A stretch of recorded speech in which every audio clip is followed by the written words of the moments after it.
Welcome, my dear students. With this session, we are starting the topic of average.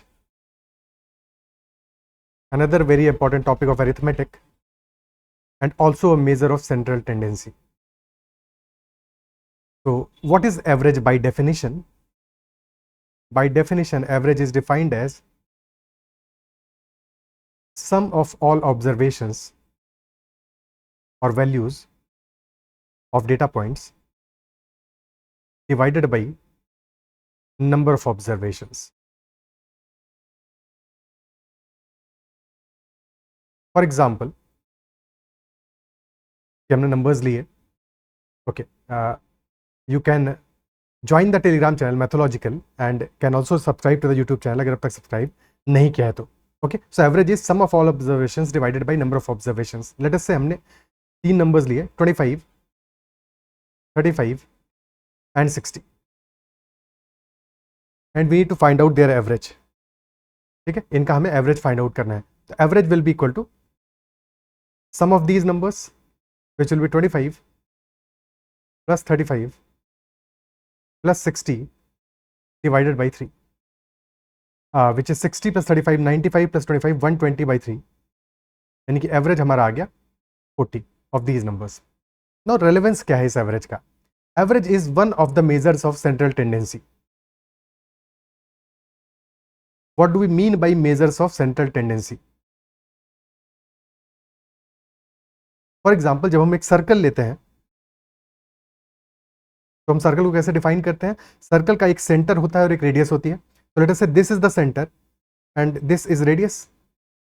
तो circle के उस central point से, point ओ से, उस सेंटर से आर की डिस्टेंस पे जितने भी पॉइंट्स हैं उन सारे के सारे पॉइंट्स को अगर हम मिलाते हैं, कनेक्ट करते हैं, so that locus of those points is a circle. Isn't it so? Similarly अगर हमें कोई डेटा पॉइंट्स गिवन है, जैसे हमने सर्कल में पॉइंट्स लिए, वैसे अगर डेटा पॉइंट्स गिवन है, दीज आर डेटा पॉइंट्स और डेटा वैल्यूज, तो इन डेटा वैल्यूज का भी एक सेंट्रल वैल्यू होगा. ठीक है, तो एवरेज एक ऐसा सेंट्रल वैल्यू है. यानी कि ये जो डेटा वैल्यूज है हमारी 40 के अराउंड मूव करती हैं, या 40 इनका एवरेज है. What do we mean by average? कि एवरेज से हम इन सारे के सारे डेटा वैल्यूज को एक पर्टिकुलर नंबर से रिप्रेजेंट कर सकते हैं. कैसे कर सकते हैं? कि अगर हमने सारे के सारे नंबर्स को माना है, 25 है पहला नंबर, 35 है दूसरा नंबर, 60 है तीसरा नंबर, बट इंस्टेड अगर हम तीनों ही नंबर्स को 40-40 भी मान लेते तो भी हमारा सम वही आता जो कि डेटा पॉइंट्स का आने वाला है. डेटा पॉइंट का सम आया है 120, और अगर हमने तीनों को 40 ही माना होता है, एज्यूम किया होता है, एवरेज के बराबर ही एज्यूम किया होता, तो भी हमारा सम 120 ही आता. क्या ये बात क्लियर है? तो एवरेज हमारा बेसिकली एक रिप्रेजेंटेशन का तरीका है, हमारे डेटा को, एक डेटा को रिप्रेजेंट करने का तरीका है. क्या ये बात क्लियर होती है? ठीक है. फॉर एग्जाम्पल, एक क्लास ऑफ स्टूडेंट्स है जहां पे कि हमारे पास 50 स्टूडेंट्स है total, and out of those 50 students boys है कुछ. Let us say there are 20 boys and girls हैं 30, और बॉयज का एवरेज मार्क्स आए हैं 40. ठीक है, this is number of boys and number of girls, और एवरेज मार्क्स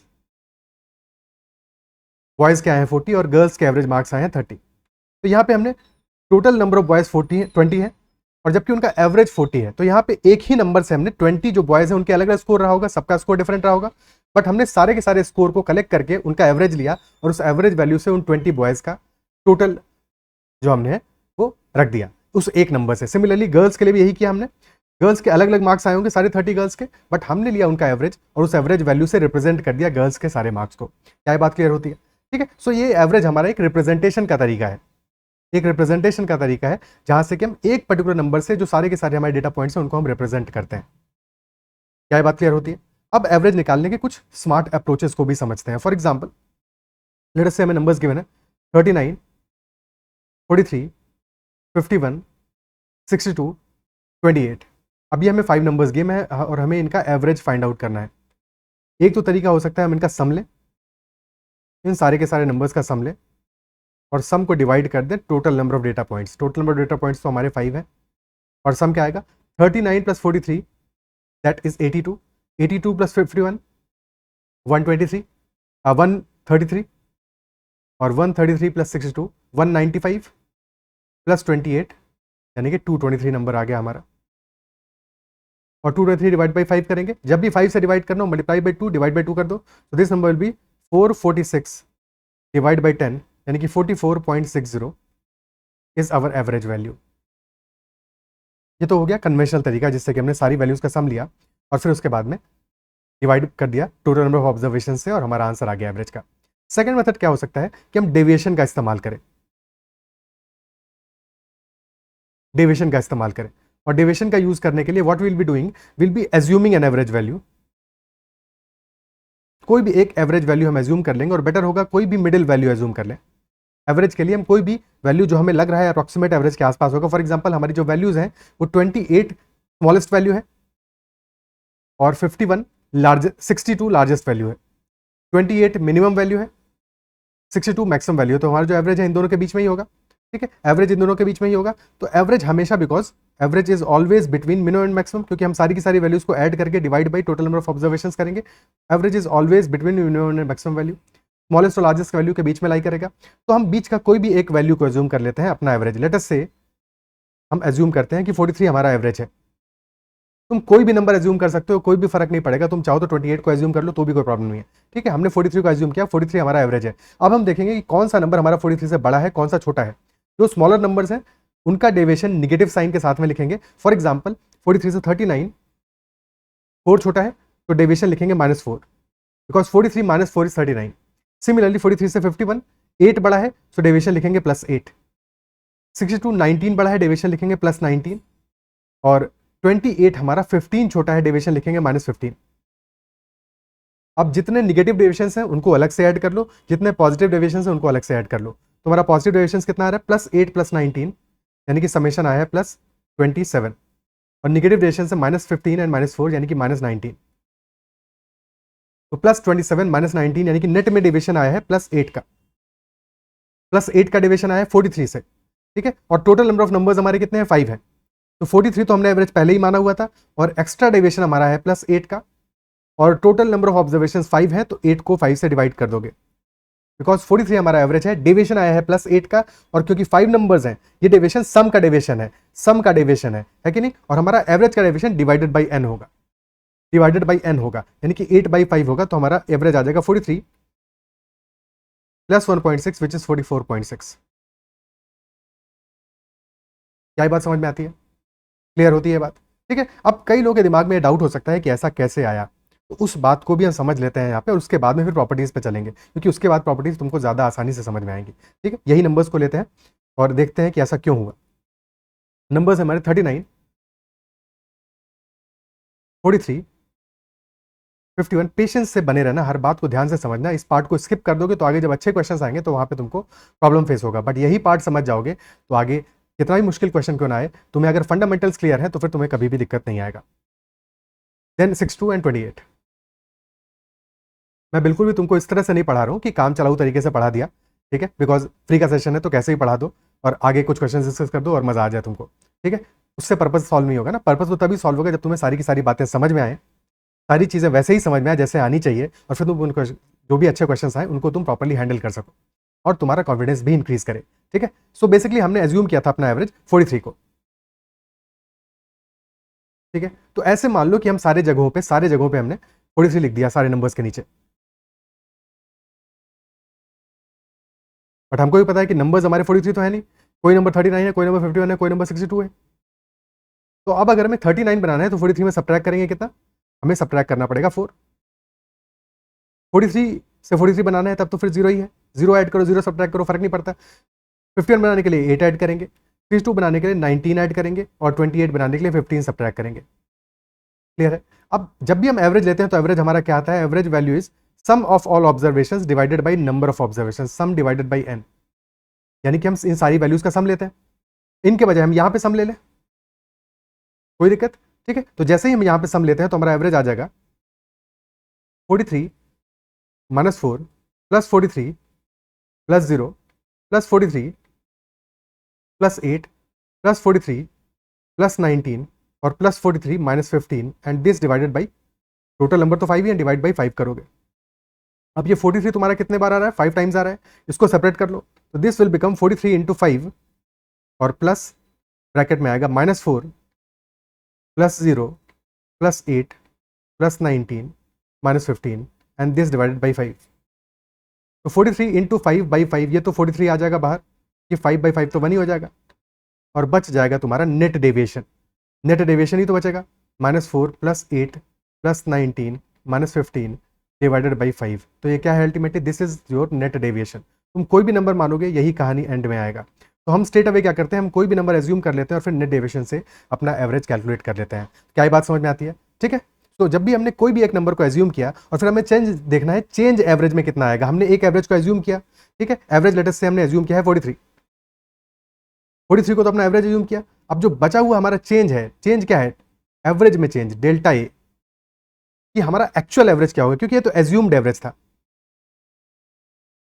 एक्चुअल एवरेज के लिए हमें डेल्टा ए भी तो ऐड करना पड़ेगा। तो this delta A is equal to net deviation या फिर डेल्टा सम, जो कि है नेट डेविएशन हमारा, divided by total number of numbers.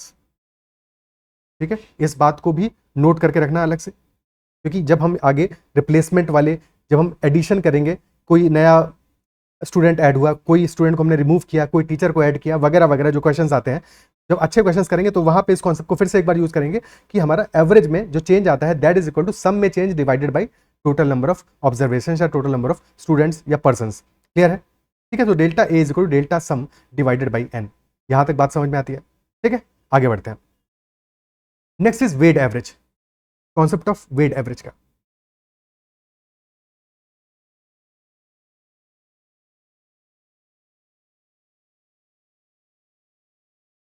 Late us say हमारे पास दो ग्रुप्स हैं, दो ग्रुप्स हैं हमारे पास, ग्रुप 1 एंड ग्रुप 2। ग्रुप 1 का एवरेज A1 है और ग्रुप 2 का एवरेज A2 है। और ग्रुप 1 में नंबर ऑफ ऑब्जर्वेशन या नंबर ऑफ स्टूडेंट्स या नंबर ऑफ पर्सन जो भी रहा होगा, नंबर है ग्रुप 1 का W1 और ग्रुप 2 का है W2।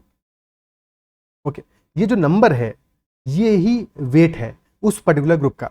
वेट मत का मतलब क्या हुआ कि यानी कि उस पर्टिकुलर ग्रुप में कितने, वो जो एवरेज है वो कितने नंबर्स को रिप्रेजेंट कर रहा है, एवरेज कितने नंबर्स को रिप्रेजेंट कर रहा है। तो जो ग्रुप 1 का एवरेज A1 है ये W1 नंबर को रिप्रेजेंट कर रहा है, ग्रुप 2 का जो एवरेज A2 है ये W2 नंबर को एवरेज को रिप्रेजेंट कर रहा है। क्लियर है? तो यानी कि एवरेज की वैल्यू है पता है, नंबर की वैल्यू पता है, तो क्या है, यहां से सम निकाल सकते हैं हम। भाई हमारा एवरेज क्या होता है, average is sum divided by N. तो सम हमारा आ जाएगा एवरेज इंटू एन,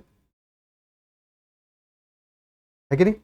सम आ जाएगा एवरेज इंटू एन, यानी कि सम की वैल्यू आ जाएगी हमारी A1 into W1 for group 1, और ग्रुप 2 के लिए वैल्यू आ जाएगी A2 इंटू W2। अब ओवरऑल अगर हमें एवरेज निकालना है दोनों ग्रुप्स का मिला के, कंबाइंड एवरेज,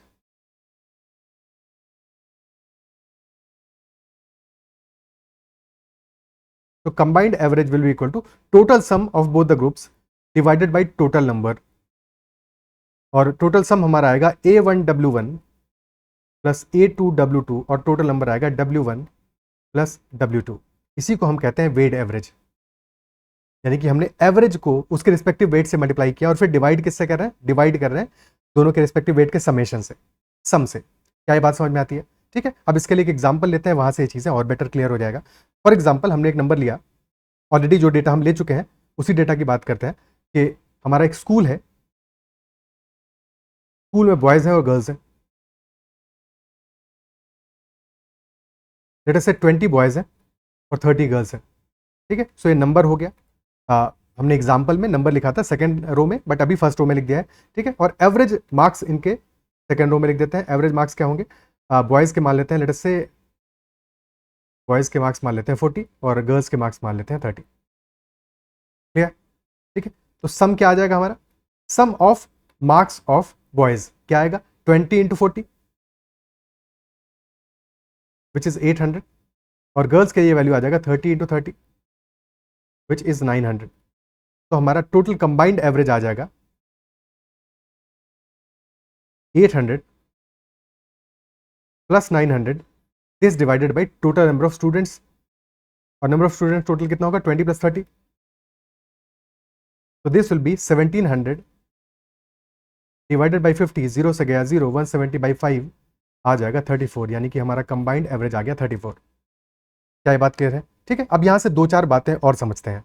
पहली बात जो यहाँ से समझ में आनी चाहिए कि हमें पता है कि एवरेज बॉयज़ का है 40,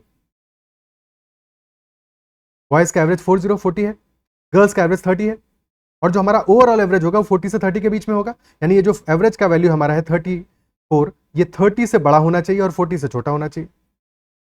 average will always lie between the two extreme values. जिन भी वैल्यूज का हम एवरेज ले रहे हैं, एवरेज हमेशा उन दोनों के बीच में आएगा। एवरेज की वैल्यू हमेशा उन दोनों के बीच में आएगी। क्या ये बात क्लियर होती है? ठीक है, ये तो हो गया पहला ऑब्जर्वेशन, फर्स्ट ऑब्जर्वेशन, कि जो हमारा एवरेज वैल्यू है वो 30 से लेकर 40 के बीच में आएगा। सेकंड ऑब्जर्वेशन, अगर हम 30 और 40 जो नंबर्स का हमने एवरेज लिया है, अगर हम इनका डायरेक्ट एवरेज ले लें, ठीक है, डायरेक्ट एवरेज लें, तो एवरेज क्या आता है हमारा 30 + 40/2, जो कि होता है 35। बट जो हमारा एक्चुअल नंबर आया 34, वो लेसर है 35 से, 35 इज ग्रेटर देन 34। ऐसा क्यों हुआ? ऐसा क्यों हुआ? अब इस बात को समझने की कोशिश करते हैं। तो ध्यान से देखो, ये जो नंबर है हमारा, बॉयज 20 है बट गर्ल्स 30 है। यानी ज्यादा कौन है? ज्यादा कौन है? Girls are greater than number of boys. Girls का नंबर बॉयज से ज्यादा है कि नहीं? और हमने क्या देखा था यहाँ पे कि ये जो नंबर्स हैं ये रिस्पेक्टिव वेटेज है, रिस्पेक्टिव वेटेज है। जिसका वेटेज ज्यादा होगा, जिसका पलड़ा ज्यादा भारी होगा, जिसका वेटेज ज्यादा होगा, एवरेज ज्यादा उस तरफ शिफ्ट करेगा। ठीक है, एवरेज हमेशा ज्यादा उस तरफ शिफ्ट करेगा। तो जिस तरफ हमारा वेट ज्यादा होगा, अगर हमारा W2 is greater than W1, उस केस में क्या कहानी बनेगा? जो हमारा एवरेज है वो एवरेज स्लाइटली W2 की तरफ शिफ्ट कर जाएगा। यानी कि हमारा जो W2 वाले ग्रुप का, ग्रुप 2 का जो एवरेज होगा, उस तरफ हमारा एवरेज ज्यादा टिल्ट करेगा, ज्यादा टिल्ट करेगा। तो इस केस में हमारा गर्ल्स का नंबर ज्यादा है, तो जो हमारा एवरेज है वो 35 तो मिडिल वैल्यू होता, 35 से थोड़ा सा गर्ल्स की तरफ टिल्ट करेगा। कितना टिल्ट करेगा ये तो एलिगेशन जब समझेंगे तो वहां पे एक बार प्रॉपर्ली देखेंगे। बट ये बात समझ में आनी चाहिए कि जो हमारा एक्चुअल एवरेज का नंबर है, सिर्फ और सिर्फ बिना कैलकुलेशन के भी हमें देख सकते हैं कि गर्ल्स का वेटेज ज्यादा है, तो 35 से थोड़ा सा छोटा वैल्यू होगा, कि हमारा average value will be smaller than 35, और ऑब्वियसली 30 से बड़ा होगा, यानी कि 30 से लेकर 35 के बीच में होगा। क्या ये बात समझ में आ रही है? ठीक है, तो ये दो ऑब्जर्वेशंस भी समझ में आनी चाहिए कि एवरेज 30 से 40 के बीच में होगा, और क्योंकि number of girls is more than number of boys, तो एवरेज हमारा 35 से स्लाइटली छोटा वैल्यू होगा। क्या ये बात समझ में आती है? ठीक है, अब इस क्वेश्चन को करने का एक और थोड़ा सा बेटर अप्रोच समझते हैं कि जब भी हमें कभी वेट एवरेज निकालना होगा तो हम कैसे अपने कैलकुलेशन को थोड़ा सा और बेटर कर सकते हैं। अब यहाँ पे हमें नंबर गिवन है बॉयज और गर्ल्स का, ठीक है, 20 गिवन है और 30 गिवन है। कोई और नंबर मान लेते हैं, लेट अस से 30 और 40 कर लेते हैं, 30 और 50 कर लेते हैं। 30 बॉयज हैं और 50 गर्ल्स हैं, और बॉयज का एवरेज आ रहा है 60, ये नंबर है, और बॉयज का एवरेज हमने मान लिया है 60, और गर्ल्स का एवरेज मान लेते हैं 80। ओके, अब क्योंकि हम जब भी हम फॉर्मूला देख रहे हैं तो फॉर्मूला हमारा क्या है वेट एवरेज का? Formula is W1A1 plus W2A2 upon W1 plus W2। तो अगर हम वेटेज की वैल्यूज को एग्जैक्टली लेने की बजाय उनका रेशियो ले लें तो भी क्या कोई प्रॉब्लम है? यानी कि 30 और 50 नंबर है बॉयज का, बट अगर हम रेशियो देखें यहाँ पे तो रेशियो क्या आ रहा है? रेशियो आ रहा है 3:5 का, तो हम रेशियो ही मान लेते हैं 3:5 का बॉयज और गर्ल्स का। ऑल्सो अगर बॉयज का एवरेज 60 आया है, गर्ल्स का एवरेज कहीं ज्यादा है, 80 है, 60 से 20 ज्यादा है, तो बॉयज का एवरेज 60 है, गर्ल्स का एवरेज 60 + 20 है, यानी 60 तो गर्ल्स का एवरेज भी है, 20 एडिशनल है, 20 एक्स्ट्रा है कि नहीं? तो यानी कि 60 तो बॉयज के भी नंबर आए हैं, गर्ल्स के भी 60 तो आए ही आए हैं, 20 एक्स्ट्रा आए हैं। ठीक है, तो हम 60 को अपना एवरेज एज्यूम कर लेते हैं, और 20 का डेविएशन दिख रहा है फिर हमको। अगर हम 60 को अपना एवरेज एज्यूम कर लेते हैं तो उस केस में जो 20 एडिशनल आ रहा है ये हमारा डेविएशन है। तो एवरेज हमारा फाइनली क्या आ जाएगा? Average will be equal to 60 plus deviation कितना है? 20 का, और कितने के लिए? 5 के लिए, 5 गर्ल्स के लिए, 50 के लिए, 5 के लिए, तो 20 × 5 नेट डेविएशन आ जाएगा +20 × 5, और टोटल नंबर हमारा कितना है? 5 + 3 8 है। अब चाहे तो यहाँ पे तुम 50 मान सकते थे और 50 और 80 कर सकते थे, बट क्योंकि ऑलरेडी हम रेशियो ले रहे हैं तो सिंप्लीफाई करके हमारे लिए चीज़ें ज़्यादा आसान होगी। तो एवरेज आ जाएगा हमारा 60 + 20 × 5 विच इज 100/8, यानी कि 60 + 12.5 72.5 will be our cumulative average. 72.5 हमारा क्यूमुलेटिव एवरेज होगा। क्या ये बात समझ में आती है? ठीक है, तो ये हमारा एक ज़्यादा बेटर तरीका है instead of directly raw calculation करने के। और यहाँ तो फिर भी शायद उतना रेलेवेंस नहीं समझ में आया क्योंकि हमने 0 0 ही रिमूव किए, बट किसी और क्वेश्चन में जहाँ पे वैल्यू थोड़ी सी ज़्यादा टिपिकल होंगी तो ये मेथड हमें बहुत काम देगा। जब क्वेश्चन प्रैक्टिस करेंगे तो इस मेथड को हम और भी अच्छे से समझेंगे। क्या यहाँ तक बातें समझ में आती है? क्लियर है? ओके, अब एक दो प्रॉपर्टीज देख लेते हैं एवरेज की, और उसके बाद में फिर प्रैक्टिस क्वेश्चन पर चलते हैं। तो फर्स्ट प्रॉपर्टी,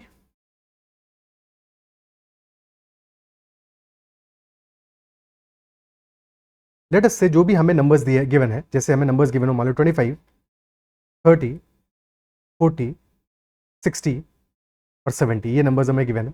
ठीक है, इनका हम एवरेज निकालें, इनका हम एवरेज वैल्यू निकालें। ठीक है, तो एवरेज लेटर से ए आ रहा है।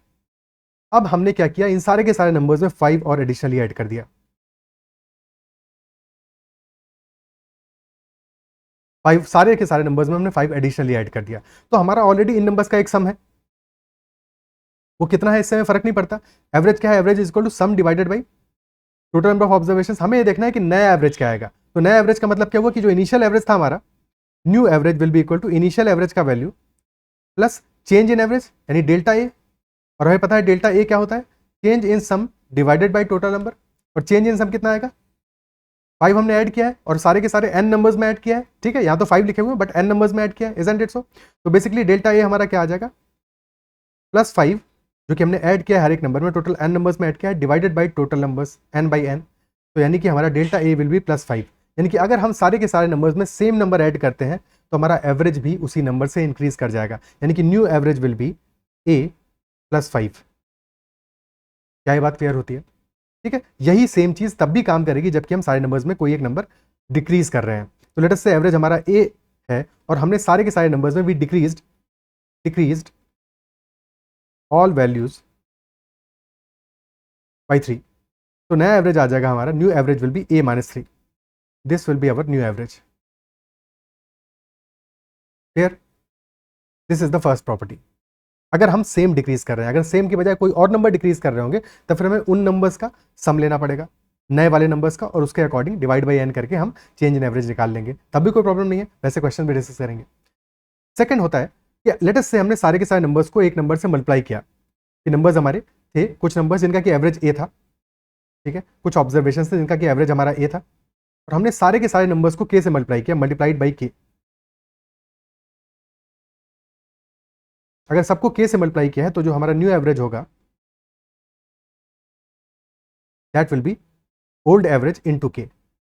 अगर डिवाइड करोगे तो भी यही कहानी होगी, डिवाइडेड बाई के। तो इन दैट केस जो न्यू एवरेज होगा हमारा that will be old average divided by के। क्या ये बात समझ में आती है? ठीक है, तो अब इस अंडरस्टैंडिंग के साथ में अपने क्वेश्चंस पे चलते हैं और क्वेश्चंस को स्टार्ट करते हैं प्रैक्टिस करना।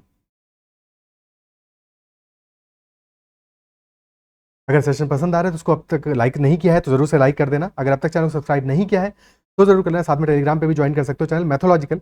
और कोई कंसर्न है, क्वेरी है, क्वेश्चन है तो टेलीग्राम पे मुझे मैसेज भी कर सकते हो, ADITYAKT पे। My name is Aditya Kumar Tiwari. ठीक है, और साथ में अपना अप्रिसिएशन या फीडबैक या फिर कमेंट पे भी अपना डाउट मेंशन कर सकते हो, कहीं पे भी किसी क्वेश्चन में अगर डाउट आता है तो। First question, average of all prime numbers between 10 and 25 क्या होगा? हर एक क्वेश्चन में क्या करना है, पहले वीडियो को पॉज करना है, खुद से क्वेश्चन को अटेम्प्ट करना है, उसके बाद में फिर सॉल्यूशन को चेकआउट करना है। ठीक है, average of all prime numbers between 10 and 25। तो सारे के सारे प्राइम नंबर्स का एवरेज लेना है। फर्स्ट प्राइम नंबर क्या आएगा, 11, 13, 17, 23, 19 रह गया बीच में, 19 एंड 23। एक तरीका इनको सम कर लो। दूसरा मेथड क्या हो सकता है कि किसी एक को एज्यूम कर लो एवरेज, बीच वाली वैल्यू को हमने एवरेज एज्यूम कर लिया, 17 को एवरेज एज्यूम कर लिया तो डेविएशन 0 आ गया, 19 का डेविएशन +2 है, 23 का +6 है, 13 का -4 है और 11 का -6 है। अब क्योंकि इन सारी डेविएशंस को ऐड करना है तो अगर सेम वैल्यू तुम्हें माइनस और प्लस में दिख रहा है उसको पहले ही कैंसिल आउट कर दो। -6 और +6 कैंसिल आउट हो गया तो नेट डेविएशन आ गया है हमारा -4 + 2 यानी कि -2 आया है।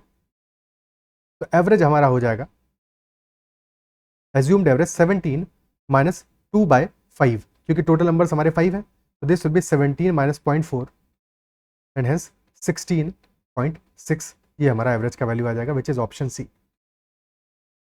विच इज ऑप्शन सी। क्लियर है?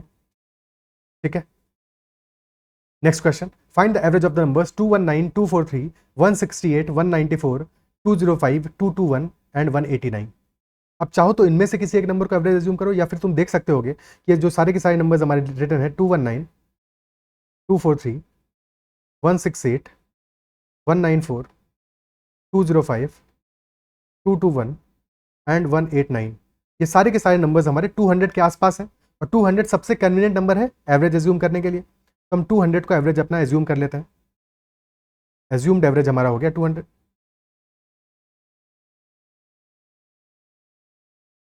अब डेविएशन चेकआउट करते हैं तो 219 का डेविएशन है +19 का, 19 ज़्यादा है, प्लस 43, 43 ज़्यादा है, -32, -6, +5, +21 और -11।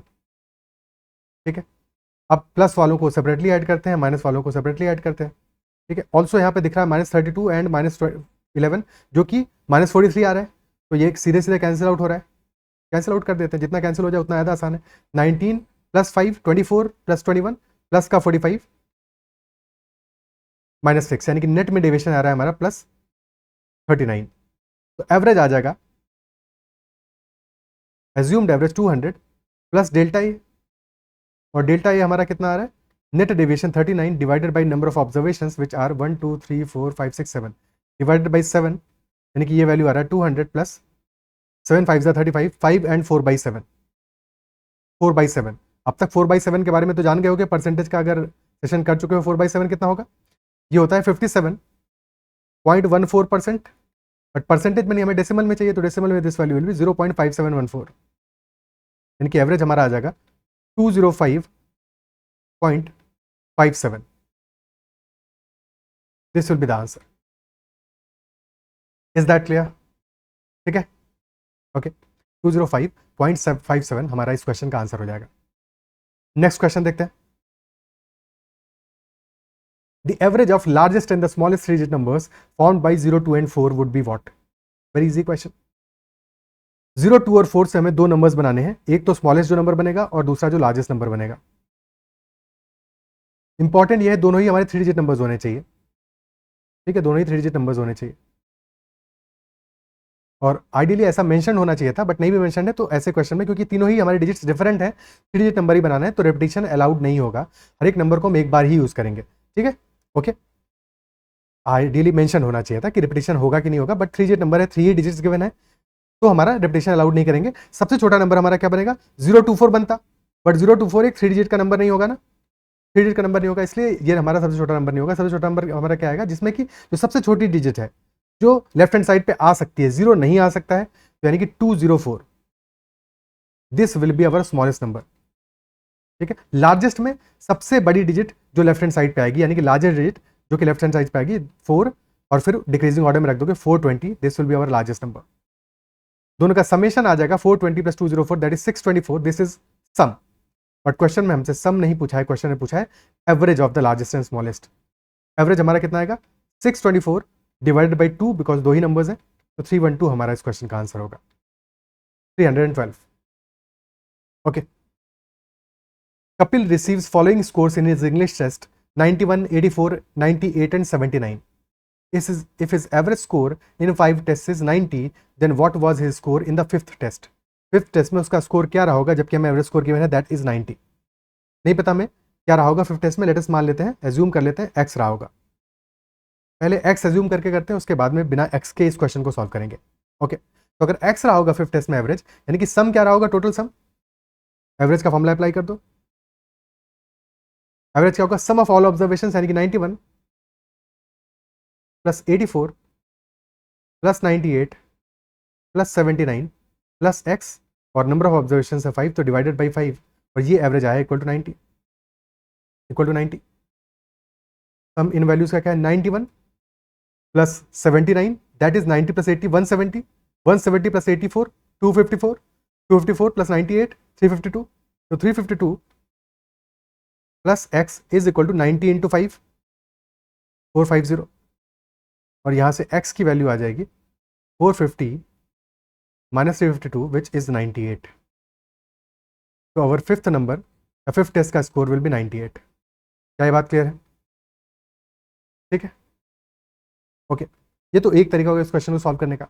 सेकंड मेथड ये है, हमें ऑलरेडी पता है कि एवरेज स्कोर 90 है, एवरेज स्कोर 90 है। अच्छा, एक छोटी सी बात है जो स्टार्ट में रह गई थी, उसको अभी समझ लेते हैं। एवरेज स्कोर हमारा आ रहा है 90, तो जो भी हमारा एवरेज वैल्यू होगा, ठीक है, लेटेस्ट से हमने कोई एक एवरेज वैल्यू लिया, और हमें पता है एवरेज हमेशा कुछ वैल्यू से बड़ा होगा, कुछ वैल्यू से छोटा होगा, तो जो नेट डेफिसिट होगा, जो नंबर्स, कुछ नंबर्स हमारे छोटे होंगे, ठीक है, लेटेस्ट से एवरेज हमारा आया है x, ठीक है, एवरेज x है,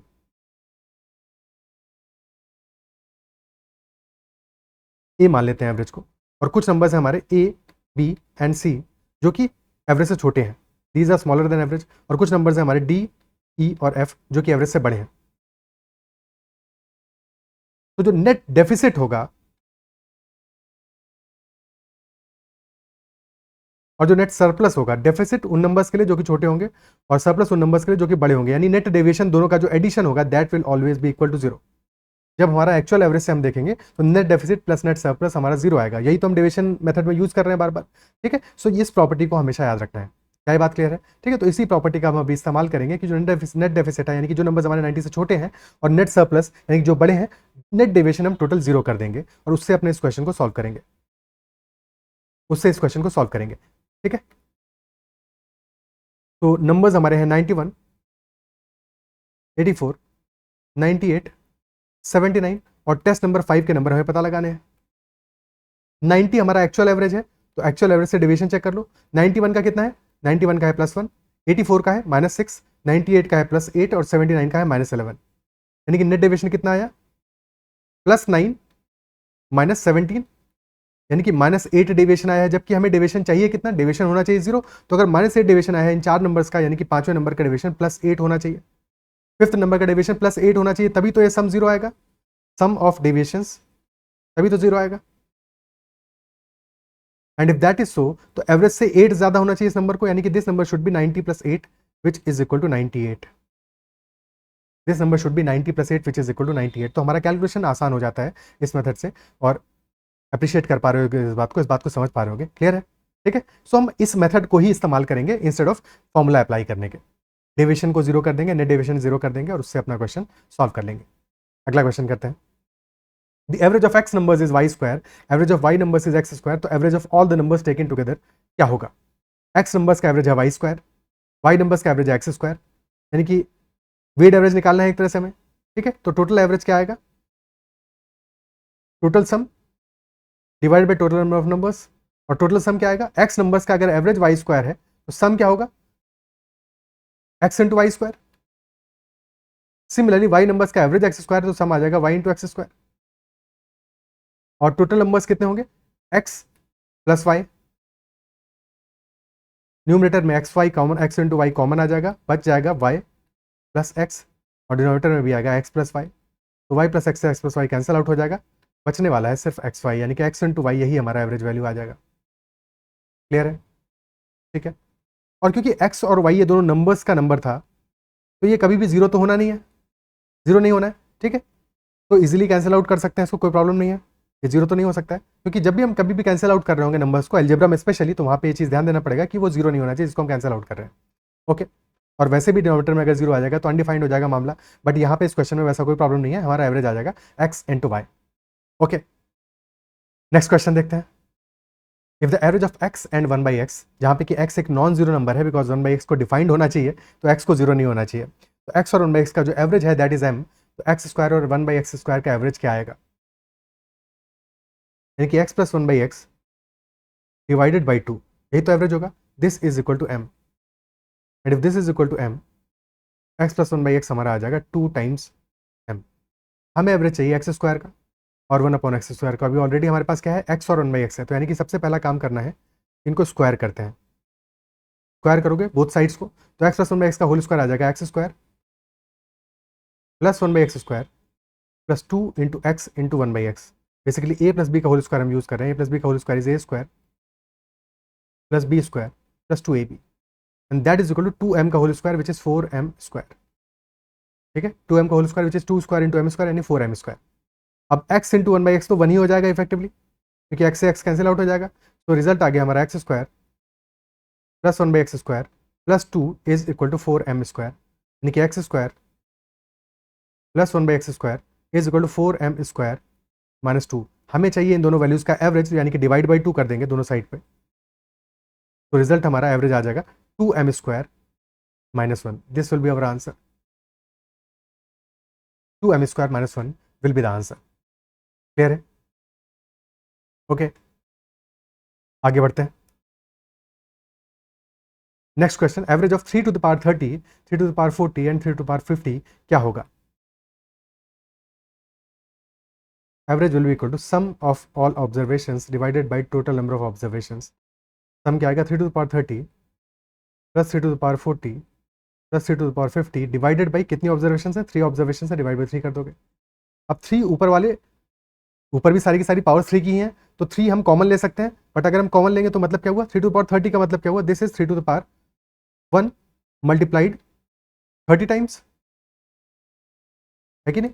तो बेसिकली क्या हम इसको लिख सकते हैं 3 to the power 1 into 3 to the power 29, बिल्कुल लिख सकते हैं, ठीक है। सिमिलरली 3 टू द पावर 40 के साथ कर सकते हैं, तो 3 को जैसे ही हम कॉमन लेंगे तो अंदर बच जाएगा 3 to the power 29 plus 3 to the power 39 plus 3 to the power 49 and this divided by 3, 3 से 3 कैंसिल आउट हो जाएगा, तो रिजल्ट हमारा आ जाएगा 3 टू द पावर 29 को भी चाहे तो कॉमन ले लें, तो अंदर बच जाएगा 1 plus 3 to the power 10 plus 3 to the power 20, this will be our average 3 to the power 29 into 1 plus 3 to the power 10 plus 3 to the power 20। क्या ये बात क्लियर है?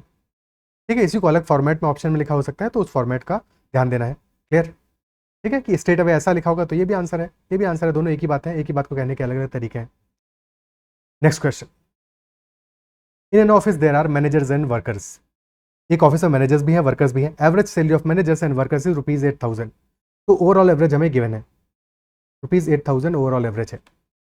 Average salary of managers alone is ₹22,000 while average salary of workers is ₹7,600। if the number of managers is 8, तो number of workers क्या होगा office में? Okay, तो weight average is equal to A1W1 प्लस A2W2 divided by W1 plus W2। और अगर हम मान लेते हैं A1 और W1 मान लेते हैं मैनेजर्स के लिए, A2W2 मान लेंगे वर्कर्स के लिए, तो एवरेज कितना है मैनेजर्स का 22,000 इंटू मैनेजर्स का नंबर 8 है और वर्कर्स का एवरेज है 7,600, नंबर हमें पता नहीं है, लेट अस से नंबर मान लेते हैं n, and this divided by number of managers is 8, number of workers is n, 8 plus n, और ये ओवरऑल एवरेज हमारा बराबर है 8,000 के। क्या बात क्लियर है? अब इसको सिंप्लीफाई करते हैं, 22,000 इंटू 8, ठीक है, so this will B 176,000 plus 76,000 n, और क्रॉस मल्टीप्लाई कर देंगे तो 8,000 इंटू 8 आ जाएगा 64,000 प्लस 8,000 n, 64,000 को लेफ्ट हैंड साइड में लेके आ जाएंगे, सो बच जाएगा हमारा 1,12,000, that will be equal to, एक सेकेंड कुछ गड़बड़ हुआ है क्या, 8 plus n that is equal to 8,000, और ठीक है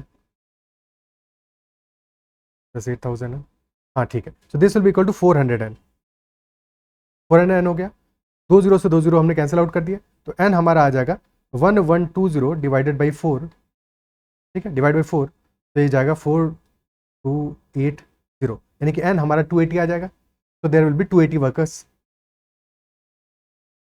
है कि नहीं, 280 वर्कर्स हो जाएंगे हमारे। क्लियर है? ये क्वेश्चन सॉल्व हो गया, बट क्या इस क्वेश्चन को हमें इस तरह से ही करना चाहिए या किसको करने का कोई बेटर तरीका हो सकता है? तो हम डिविजन मेथड अगेन यहाँ पे भी इस्तेमाल करेंगे। ओवरऑल एवरेज हमें गिवन है एंड ओवरऑल एवरेज हमारा आ रहा है 8,000 का, 8,000 ओवरऑल एवरेज है, जबकि हमारा मैनेजर्स जो है, मैनेजर्स का एवरेज आ रहा है 22,000 का एंड वर्कर्स का एवरेज आ रहा है 7,600 का। तो डेविएशन कितना है? मैनेजर्स का डेविएशन कितना है? 14,000 ज्यादा है सैलरी, और वर्कर्स की सैलरी 400 कम है। मैनेजर्स का नंबर 8 है, वर्कर्स का नंबर हमने n मान लिया, नेट डेविएशन 0 कर देते हैं, तो नेट डेविएशन मैनेजर्स के लिए कितना आएगा? 14,000 इंटू 8, और वर्कर्स के लिए आएगा -400n, and this should be equal to 0, this should be equal to 0, या फिर दोनों को अपोजिट साइड पे लिख देते हैं, ठीक है। सो यहां से हमारा 400 को तो पहले ही कॉमन ले लो, और 400 को जैसे ही हमने कॉमन ले लिया, अंदर क्या बचेगा? अंदर बचेगा यहाँ पे 280 minus n, and that is equal to 0, 400 तो 0 है नहीं, यानी 280 minus n is equal to 0, यानी कि n इज इक्वल टू 280 आ जाएगा। तो ये कैलकुलेशन हमारा बहुत आसान कर देता है अगर हम डेविएशन मेथड से इस क्वेश्चन को सॉल्व करते हैं। क्या ये बात समझ पा रहे हो? तो हम हमेशा कोशिश करेंगे कि as long as possible deviation method से ही इस क्वेश्चन को सॉल्व करने की कोशिश करेंगे। तुमको भी क्या करना है, इस सेशन के बाद में किसी भी एक रेफरेंस बुक को उठा के और उसके जो लेवल 1 के बिल्कुल बेसिक क्वेश्चन हैं उनको सारे के सारे क्वेश्चन को सॉल्व करना है। फॉर्मूला से भी सॉल्व करो, डिविजन मेथड से भी सॉल्व करो, जितने मेथड तुमको आते हैं उन हर एक मेथड से सॉल्व करो, यानी कि 2 या 3 मेथड से सॉल्व करोगे तो तुम्हारा जो कंसोलिडेशन है कॉन्सेप्ट का वही बेटर होगा, तुम्हें सारी की सारी बातें समझ में आना भी शुरू होंगी। और अगर शुरुआत में डिविजन मेथड में 2-4 क्वेश्चंस में दिक्कत आती भी है तो बाद में धीरे धीरे तुम्हारा रिजॉल्व हो जाएगा, और उसके बाद में तुम्हें जरूरत नहीं पड़ेगी फॉर्मूले की भी, और बिना फॉर्मूले के फिर तुम क्वेश्चन को समझ के सॉल्व कर पाओगे। क्लियर है? ओके, तो नेक्स्ट क्वेश्चन लेते हैं। अगला क्वेश्चन कह रहा है average of first 4 numbers is double the fifth number, यानी कि 5 नंबर हमने लिए हैं और पहले 4 नंबर्स का जो एवरेज है, average of first 4 numbers is double the fifth number. If the average of all the 5 numbers is 18 then we have to find the fifth number, कि फिफ्थ नंबर की वैल्यू क्या होगी। फर्स्ट 4 नंबर्स लेटर से A B C D हैं और fifth number है ई। तो A B C D का जो एवरेज है that is double of fifth number. तो अगर फिफ्थ नंबर को हम मान लेते हैं लेटर से 1 यूनिट मान लें, तुम चाहो तो एक्स भी मान सकते हो, बट कोशिश यही करो कि जितना कम अननोन मानो उतना बेटर है, ठीक है। अगर ये 1 यूनिट है तो एवरेज इन फर्स्ट 4 नंबर्स का कितना है, डबल है इसका, यानी कि 2 यूनिट्स हो जाएगा। ये हम एवरेज की बात कर रहे हैं, ठीक है, एवरेज हमारा डबल है। बट अगर एवरेज डबल है तो सम के लिए क्या स्टोरी होगा, ये 4 नंबर्स हैं, सम क्या होगा, सम होगा एवरेज इंटू एन, यानी कि सम हमारा आ जाएगा 2 यूनिट्स इंटू 4, और ये तो एक ही नंबर है तो इसका सम भी हमारा 1 ही यूनिट होगा। क्लियर है, ठीक है। तो सम क्या आ जाएगा हमारा 2 इंटू 4 यानी कि 8 यूनिट्स प्लस 1 यूनिट यानी कि 9 यूनिट हमारा सम आ जाएगा। और क्वेश्चन कह रहा है कि average of all the 5 numbers is 18। अगर ऑल 5 नंबर्स का एवरेज 18 है तो सम क्या आ जाएगा, sum will be 18 into 5 which is 90, यानी कि 1 यूनिट की वैल्यू क्या जाएगी, 9 यूनिट की वैल्यू आ गई, 18 इंटू 5 90, यानी कि 1 यूनिट की वैल्यू आ जाएगी 10। और क्वेश्चन में हमसे पूछा है find the fifth number which is 1 unit only, so answer will be 10 will be our answer. Clear है, ओके। तो इस क्वेश्चन का आंसर हमारा हो जाएगा 10। क्या बात समझ में आती है, ओके। तो इतना ही रखते हैं आज के सेशन में। आई बिलीव सेशन में जो भी क्वेश्चन हमने डिस्कस किए हैं वो सारे के सारे क्वेश्चन समझ में आएंगे। तो मैं एवरेज का कॉन्सेप्ट आज बढ़िया से समझ में आ गया होगा, और अब जब आगे के क्वेश्चंस में हम थोड़े से एडवांस लेवल के क्वेश्चंस करेंगे, बाकी कॉन्सेप्ट को समझेंगे, तो तुम इस क्वेश्चन को अगर इस कॉन्सेप्ट को अगर समझ गए हो, आज की बातों को समझ गए हो, तो तुम्हें कहीं भी कोई दिक्कत नहीं आने वाली है, बाकी बातों को भी इतना ही ईजिली समझ पाओगे, ठीक है। और अगर फिर भी समझने में कहीं भी दिक्कत आई है तो एक बार फिर से सेशन को रिवाइज कर लेना, चीज़ों को प्रैक्टिस कर लेना, और फिर अगले सेशन में मिलते हैं और बेटर क्वेश्चंस प्रैक्टिस करते हैं। और अगर सेशन पसंद आए तो उसको लाइक जरूर करना है, अगर अब तक चैनल को सब्सक्राइब नहीं किया है तो जरूर से कर लेना, और साथ में मैथोलॉजिकल टेलीग्राम चैनल भी ज्वाइन कर लेना। टेलीग्राम पे मुझे डायरेक्टली कनेक्ट कर सकते हो @ADITYAKT। That is all for this session, bye, take care.